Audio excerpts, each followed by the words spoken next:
I sat in Cagliari waiting for better weather conditions. Just a few days, and I used the time to change the engine oil. I planned to sail to Marbella in Spain as my next stop. I deliberately chose this location because my wife and my little daughter will be there on vacation in a few days. The weather around the Western Mediterranean basin was what is called a Mistral situation. It is named after the Mistral, which is a strong northwesterly wind. The wind builds up if the isobars are aligned roughly vertically or northeast to southwest aligned along the northern Mediterranean coast. This was exactly the situation as shown in this surface pressure chart.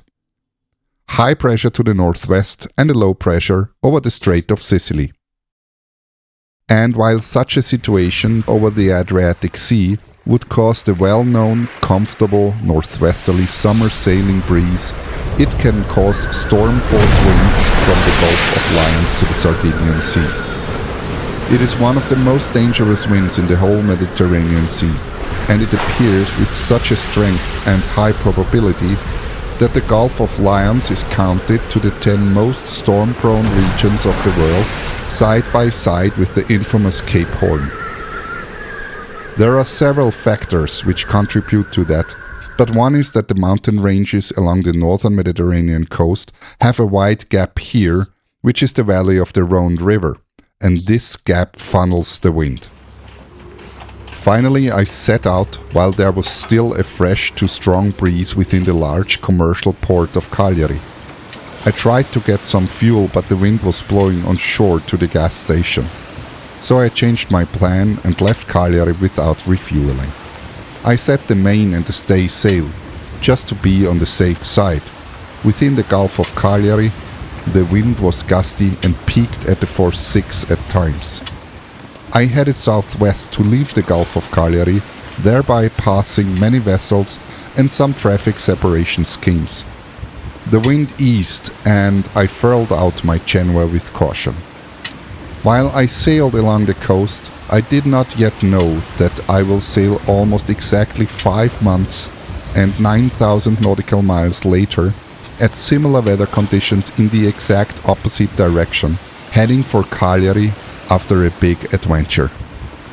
After leaving the Gulf, the wind picked up again, and I changed back to my stay sail and headed into the open Western Mediterranean basin. This part is called the Sardinian Sea. Hungry. Have to eat something.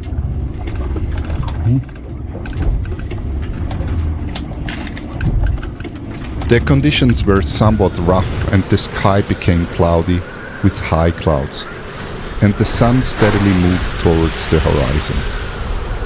Sardinia slowly disappeared in the mist. Some sausage.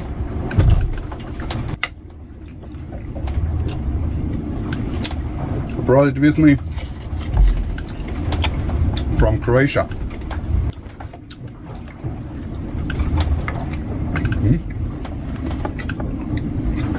From time to time, I dressed into the foul weather gear and checked everything outside. And I headed into the first solo night of this adventure. It was not the first night in general, since I did some test trips in the past. I did a video about the first solo night 2 years ago. The wind eased a little bit, or more than a little bit, and I'll get out and put the stay sail down and we'll reef out the Genoa to get a little bit more power here.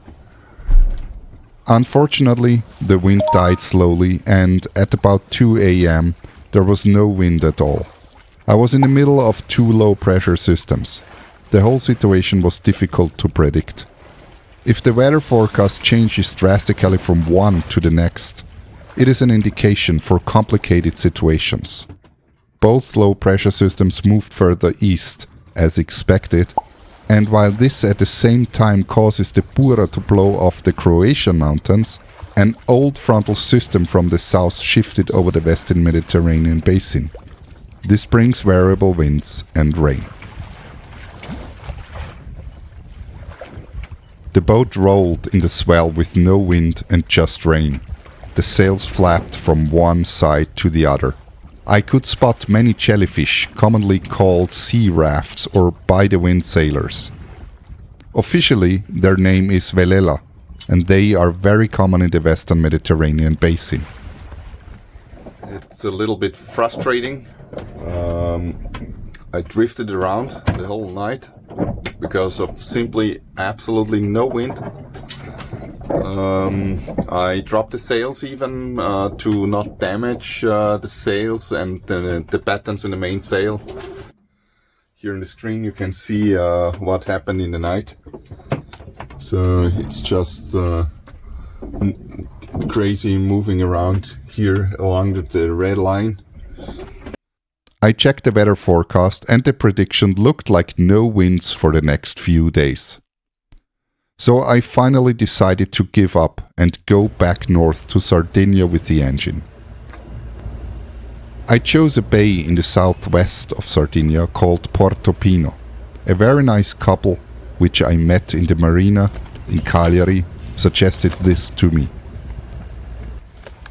So I motored back towards Sardinia in a dead calm on this grey and misty day. Finally, I arrived in this wide bay with a shallow and sandy bottom and anchored there. So I sat there for the next days, waiting for some wind. It was absolutely calm and repeatedly raining at times. I enjoyed the time and the silence on the boat, and I read a book about the great sailor Bernhard R.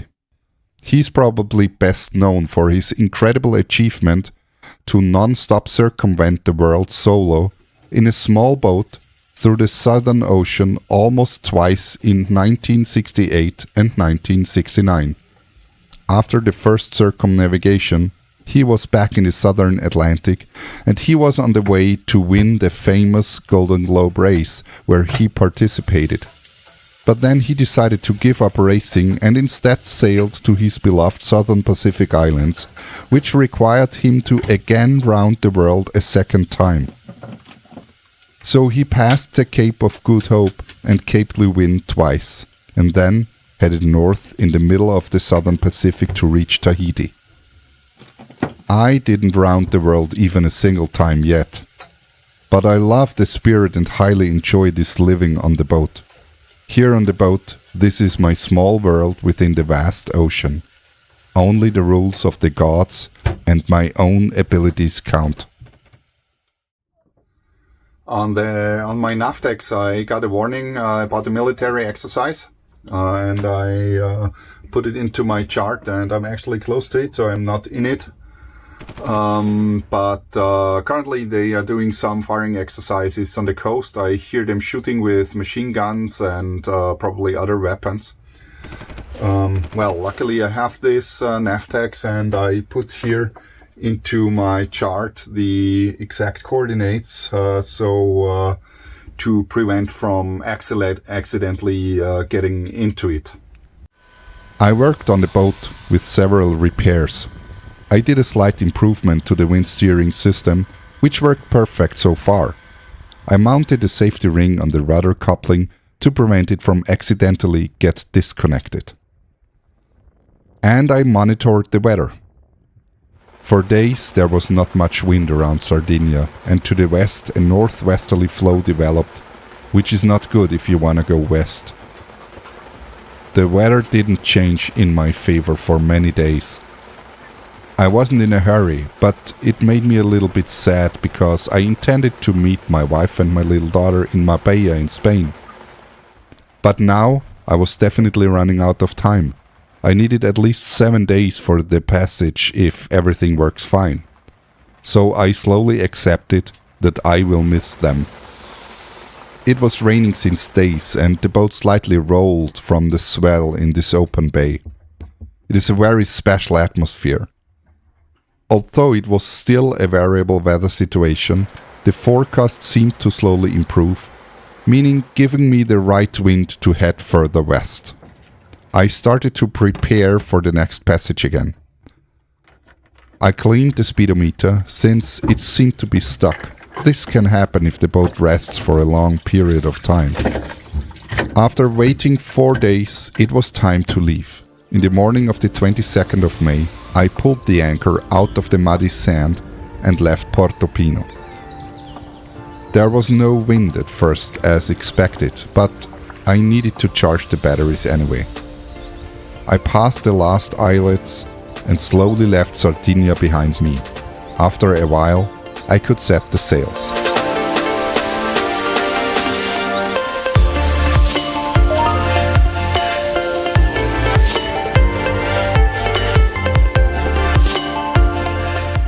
So everything works well so far. Unfortunately, I discovered that my sea toilet somewhere leaks water a little bit.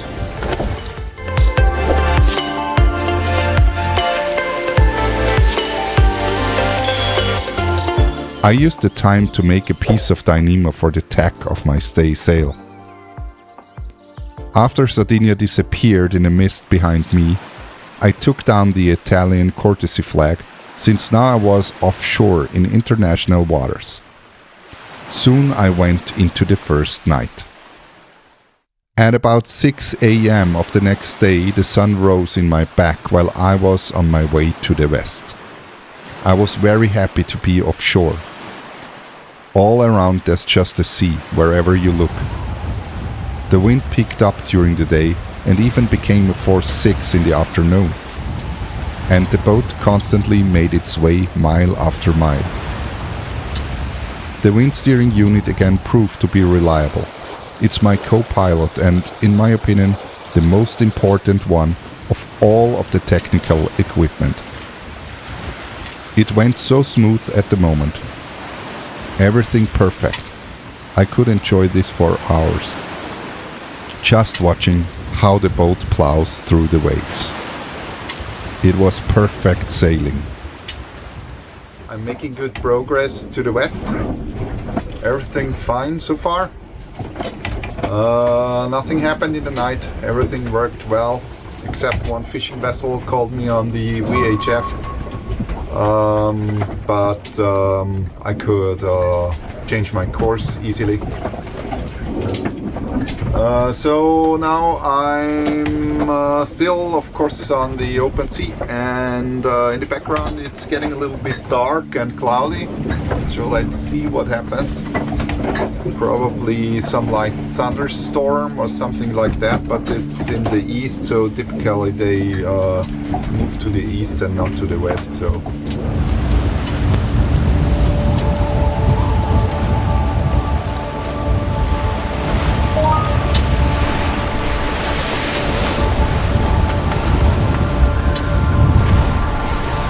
I was fascinated of all that. Solo sailing in the middle of the sea with no land around was exactly my thing. I knew this since a very long time, but it again proved to be the right thing for me. The sun will go down in a few minutes, or let's say half an hour. It's a little bit covered in clouds. The whole sky is, partially clouded. But it's a perfect sailing wind still, as the whole day and the last night. I hope that the wind stays like this, because it's really perfect. Linda fell down. Yes, that's because the boat is heavily rolling. But it doesn't matter, as long as the wind holds in this direction. We make good progress into the right direction, and that's all that counts. During the night I sleep almost always in the saloon. I feel more ready here, just in case if something happens. If it is calm, I will sleep in my cozy front cabin. When I'm well offshore and there's no traffic in my vicinity, I will set the alarm for 1 hour. After that, I will check the situation and then sleep for the next hour.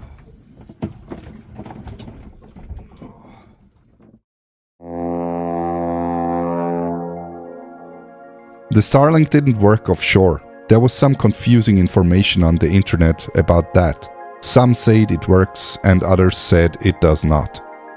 Mine did not work offshore, here in the Western Mediterranean basin. Interestingly, it worked in the Adriatic Sea. A few weeks later, I will find out that there is an option which can be checked in the Starlink app.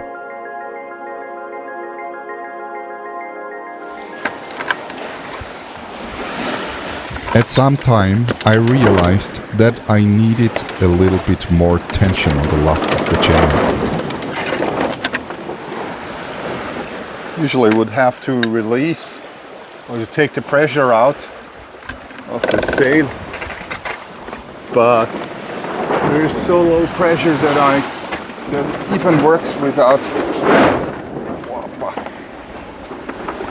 So probably that's from all that clashing. Taking care on yourself by eating and drinking enough is vital on such trips. Shortly before I went on that trip, a friend who works at a publisher for sailing and adventure books suggested that I should write a book about my expedition. I found this to be a good idea and started to write, although I had no idea if I will have enough passion. But so far, I kept up with writing chapter after chapter. So, let's have a nap.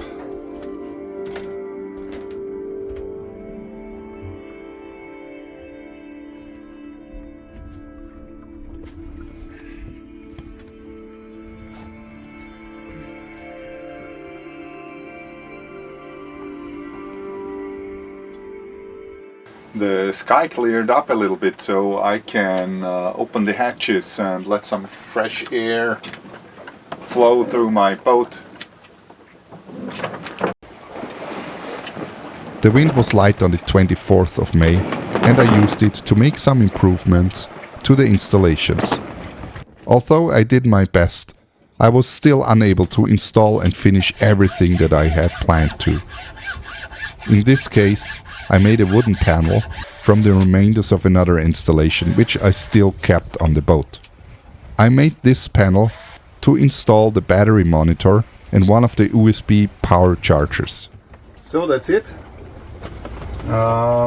Here is what I installed. So actually you can see here my battery monitor, and that's a USB charging plug. But I didn't connect it yet, so probably I'll connect it tomorrow. That's a little bit, let's say, dirty hack. At home I probably wouldn't do it like that, but you know, you have to use the materials and the tools you have, and that's all that I had now. So, well, but it doesn't look too bad, and well, tomorrow I'll connect it, and then I have a power charger for well, all smartphones and USB devices. It was 3.5 hours of work. It was evening and became dark. During the night, the wind died and didn't come back.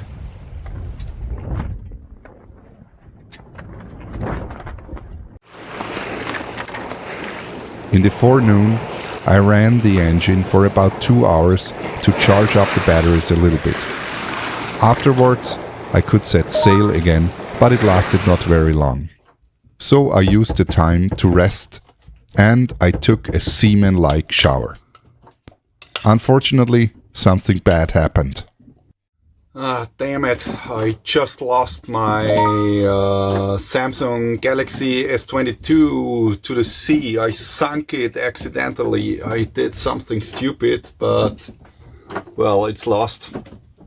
So that throws me back a little bit. Luckily I did a backup of all the footage that I did this afternoon. It was my own stupidity. There's always some swell on the open sea, even in the Mediterranean.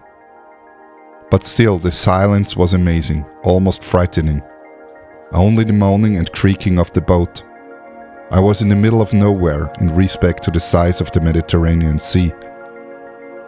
The visibility was moderate due to mist and the sky slowly clouded over. And then suddenly, out of nowhere, a single dolphin appeared in a safe distance of about 50 meters. He silently surfaced to take a breath 2 or 3 times. The scenery was completely unreal. Just the moaning of the boat, and then the appearance of this dolphin. It was as if God sent an observer to look after me. As quick as he appeared, he vanished again in this horizonless infinite seascape.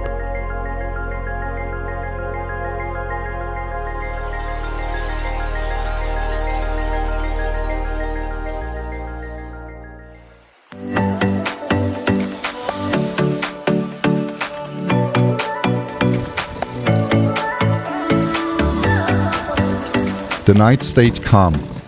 In the early morning hours, some wind came up and I could set my sails again. It became great sailing into the right direction with easterly winds. A high-pressure system developed over northwestern Europe, which causes this easterly wind known as Levant here in the western Mediterranean Sea. In the afternoon, I spotted the first sailboat since 4 days.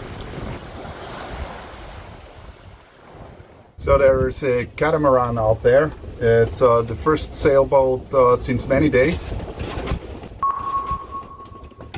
So the problem is it's not visible on the AIS. So that's what I always fear. So we're here actually in the middle of the ocean, in the middle of the Alboran Sea. And usually only cargo ships are here. And so now there's now a sailing vessel, so a catamaran, well, there is no AIS signal, so if it's now dark, actually I can't see it except from the lights, but it's the sea state is at least moderate at the moment, and it's hard to see, so I'll check if I can see it at least on the radar. It was a catamaran, and it was pure luck to see it with the naked eye. The sun was bright and highly reflecting on the waves. This boat wasn't equipped with an AIS, which I find a little bit negligent for such open sea passages. However, I made an excellent progress towards the west, running dead downwind in a force 5. And the wind was about to increase and the boat got even faster. It was already in the evening and it was soon about to get dark, so I cooked a meal for dinner. On this fast downwind race I discovered that the inner bearing of the propeller shaft seems to become worn out. Damn it. All of a sudden, the wind picked up immediately. To wind force 7. So I just used the last daylight, so meanwhile it's almost dark, to completely remove the Genoa and put up the staysail, and I put a third reef in the mainsail, just to be on the safe side, because now it's getting dark and I'm not sure what will happen in the night. So on some weather report they said it could be a wind force 8. Unfortunately the message was a little bit scrambled, so I don't know really which area they meant. So actually it's extremely hot. So outside it's not so hot. It has about, not sure yet, I think 20 degrees, something like that, 18, 20.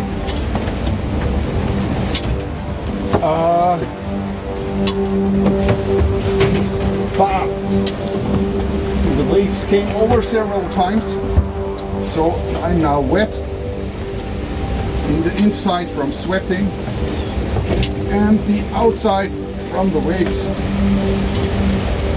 So that's sailing. Since I was offshore several days, I had only very bad VHF coverage.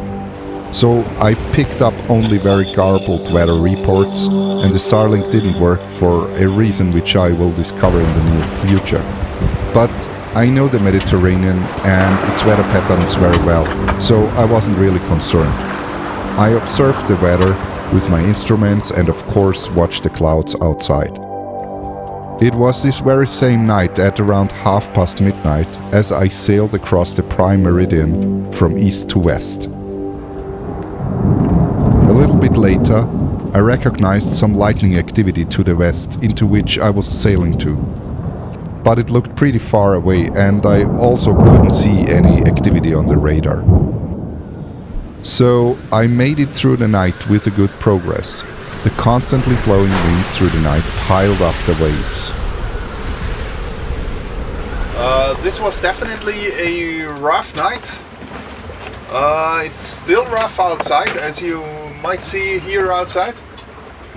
There were a lot of several thunderstorms and lightning all around and a lot of rain.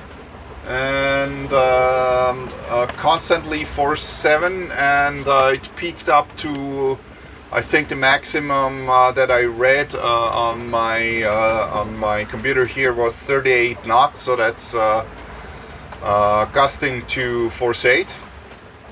I'm pretty excited about seeing a weather chart of what this actually was. So, because the wind is constantly from our northeast, so basically everything looked like this has been a frontal system or frontal disturbance. I don't know exactly, but the wind direction is a little bit irritating. So it's northeasterly, as I said, and frontal systems in the Mediterranean typically are accompanied by southerly winds. So I'll see. Well, I didn't get too much sleep, although I could sleep. I could sleep sometime, of course. And now I think it's time to get a coffee.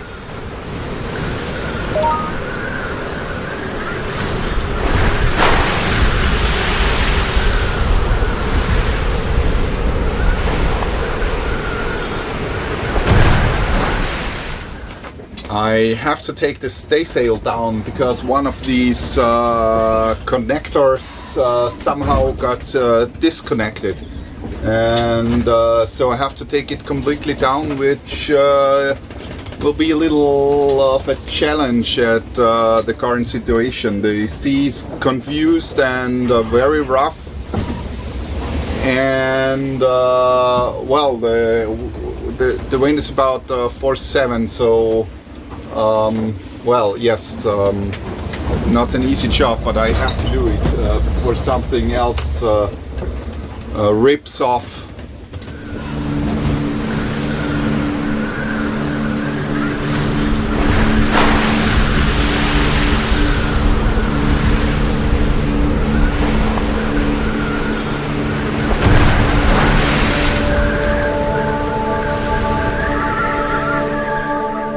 Later, the cloud layer became thicker again and everything became an unnatural yellowish color, as if there were a big fire somewhere.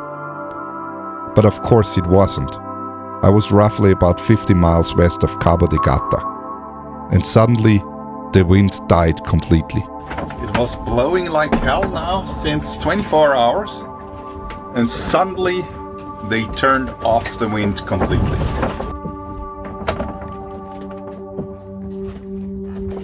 Here you can see it's everything. That's the sand from the desert that was carried with the wind. Also the sail. Look at the sail, it's completely dirty. I was caught in the middle of this small frontal system. The Cape Index shows thunderstorm tendency, and the wind brings sand directly from the south. At this position, I was roughly just about 100 miles north of the African desert. The lightning map of that time clearly shows the lightning activity around. Of course, I didn't have access to any of these charts at the time then. Actually, I think that's just a short break. I can also hear the thunder from a thunderstorm somewhere. Probably there. On this side, it's dark as well. But after a while, the wind came back again. But the wind didn't last very long and died down again around 2 o'clock in the morning. It was time to start the engine, since I came close to the shipping lane.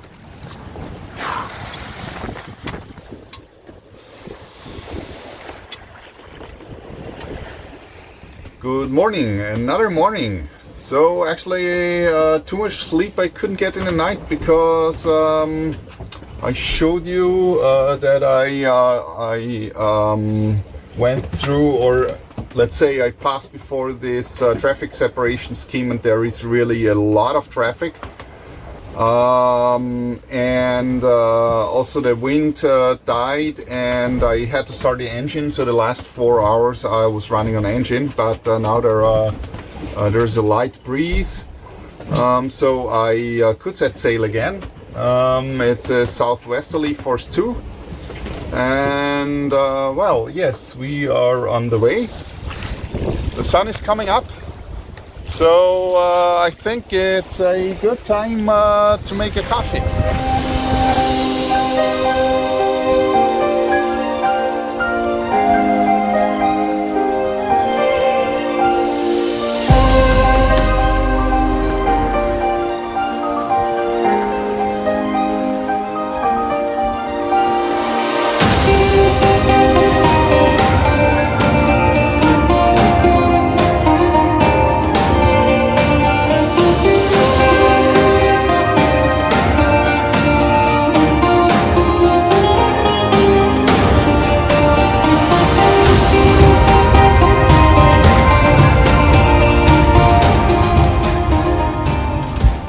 I just made a bad discovery. All those side windows, not sure how they are called, are not watertight anymore. Here it leaks completely water, and here the mattress is also wet, and also here that's all wet. That's here that leaks water. So these tiny windows on the side of the hull are completely unnecessary features anyway, in my opinion. Nobody needs them really, it just makes the boat a little bit weaker, as we can see now. So I have to think about how to get them watertight again, because if everything gets wet always, that's definitely not an option. And so the mattress is completely soaked on this side, and my clothes also, which were in my front cabin, so there are 4 on each side. Well, I have to think about get them watertight when I'm in the next harbor. And so I sailed into the next night.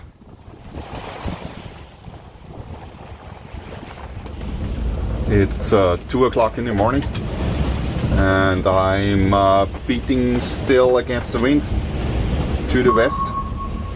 The wind also picked up some hours ago already, and I have two reefs in the mainsail, and but still have my Genoa up and not the staysail to be a little bit more powerful.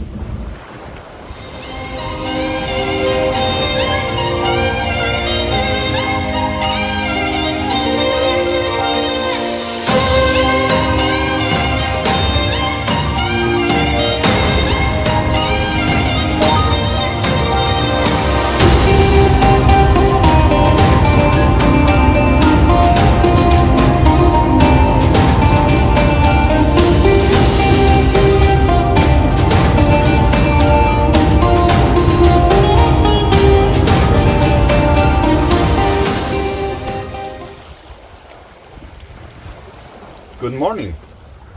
It was a long night again, although I could get some sleep since I went a little bit offshore, but not too far into the traffic lane from the cargo ship, so it worked really well.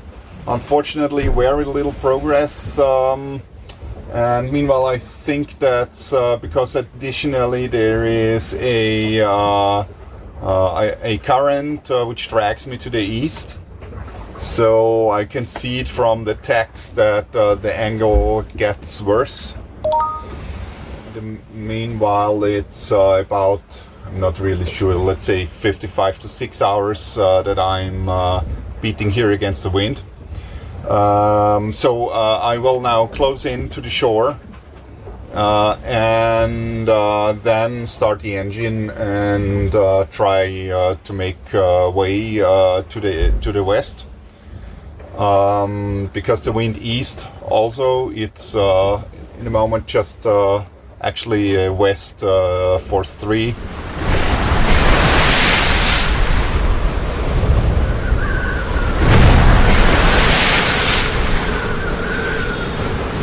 Unfortunately, the wind picked up again during the day, which made it a bumpy ride with the engine.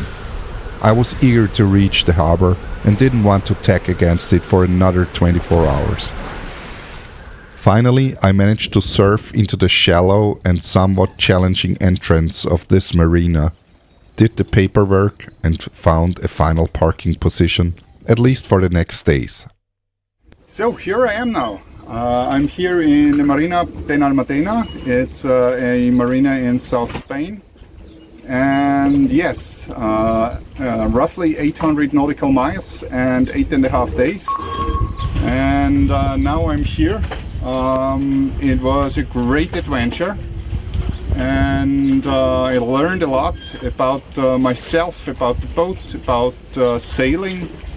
And so now I will do some repairs here and wait for my friend, for my friend to come, who will join me. I think tomorrow or the day after tomorrow. But today I do nothing, and I just was in the supermarket and look what I found: a can of Spanish beer. So, cheers.